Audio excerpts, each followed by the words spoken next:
बिस्मिल्लाहिर्रहमानिर्रहीम। आज हम ख़त नस्ख़ में सीखेंगे हरूफ तहज्जी। और इसके लिए जो मैंने फॉर्मेट तैयार किया है वो ये है कि पहली लाइन के बाद आपने 3 कद का स्पेस देते हुए दूसरी लाइन, दूसरी और तीसरी लाइन के दरमियान में 2 कद का स्पेस है। ठीक है, ये इसका फॉर्मेट होगा। और अलिफ जो है ना, ये हमारा ख़त नस्ख़ में 4 कद का होगा, तो 1 कद आपने ऊपर से स्टार्ट करना है। इसको ये देखें, ये 45 डिग्री का एंगल है, तो आपने ज़रा इसको सीधा रखना है और मामूली सा तिरछा रख के तो आपने इसको लेके आना सीधा और एंड से थोड़ा सा बारीक कर देना है। इसके ऊपर जो हमने मद बनानी है तो इसकी सीध में आना है, लेकिन यहाँ से आपने 3 कद का जो है ना बीच में स्पेस रखना है, यानी कि इसकी जो लंबाई है वो 3 कद होगी। आधा कद आपने पहले स्टार्टिंग पॉइंट से इसको नीचे रखना है और इसको आप बना देंगे। और बहुत ज़्यादा नीचे नहीं लेके आना, ये जो बड़ी नोक है ये अंदर ही रहेगी और इसको किस तरीके से मद को बनाएंगे।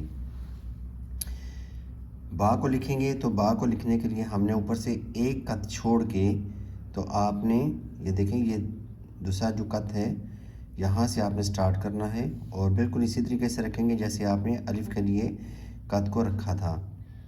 तो ये छोटा सा स्ट्रोक देना है आपने, सिर्फ 1 कद का आपने स्ट्रोक बनाना है।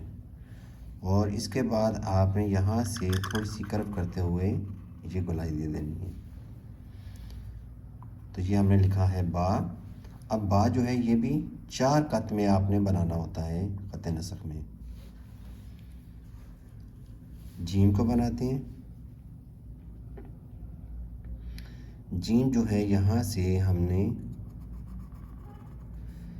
3 कद का जीम का जो सर है वो बनाएंगे, ज़्यादा लंबा नहीं करेंगे। इसी के ऊपर आपने चलना है, वापस ऐसे आएंगे और ये तकरीबन यहाँ पे जो ये स्पेस रखेंगे ये आधा कद रखेंगे।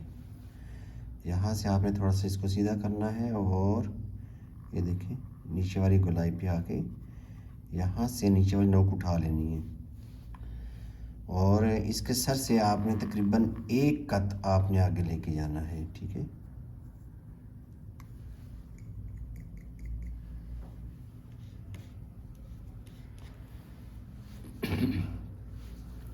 जीम का जो यहाँ से नीचे वाला हिस्सा है ये हम 4 कद में बनाएंगे इस तरीके से। दाल को हमने बनाना है तो ऊपर से 1 कद तकरीबन छोड़ के, तो ये तिरछा स्ट्रोक दिया, यहीं से आपने फिर ये तिरछा स्ट्रोक देना है आगे की तरफ। और आ को लिखते हैं, ये 1 कद का ऊपर से स्ट्रोक देना है आपने। ये 1 कद का बनाएंगे जैसे हमने बा का बनाया था। अब यहाँ से हमने ये देखें ये स्टार्ट लिया और नीचे आके जब नीचे वाली लाइन के साथ कलम लगने लगेगी फिर आपने इसको घुमा के उठा लेना है और इस तरीके से आपने ऊपर ले जाना है। ठीक है, ये इसका ख़त नस्ख़ का जो रा होगा इस तरीके से बनाएंगे ये। अब इसको ज़रा मैं फ्री हैंड लिखता हूँ कि ज़्यादा सही लिखने होगा। ये देखिएगा ऐसे। ठीक है, यहाँ से आपने ऊपर की तरफ लेके जाना है। इसको आप बनाएंगे 3 कद में। रॉ को लिखते हैं। अब दूसरी तरह का रॉ है, इसको आपने ऐसे लेकर आना है, नीचे आएंगे और नोक की मदद से आपने यहाँ पे एक वी की शेप बना देनी है, जैसे स्मॉल लेटर या कैपिटल लेटर वी होता है उस तरीके से आप बनाएंगे इसको। तो रॉ आप इस तरह भी बना सकते हैं। सीन को बनाते हैं, सीन आपने लाइन पे बनाना है।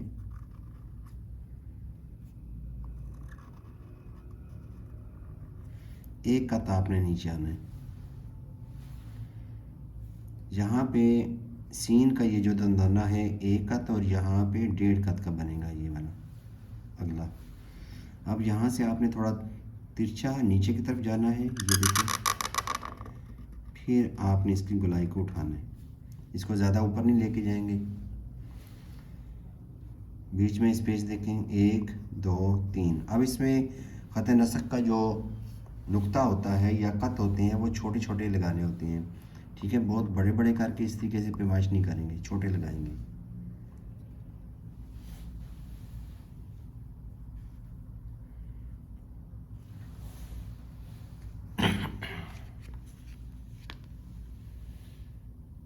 तो हमारा जो आज का लेसन है वो सिर्फ सीन तक होगा। तो इंशाल्लाह नए वीडियो में हम दोबारा हाज़िर होंगे। इजाज़त चाहूँगा। अल्लाह हाफिज़। अस्सलाम वालेकुम।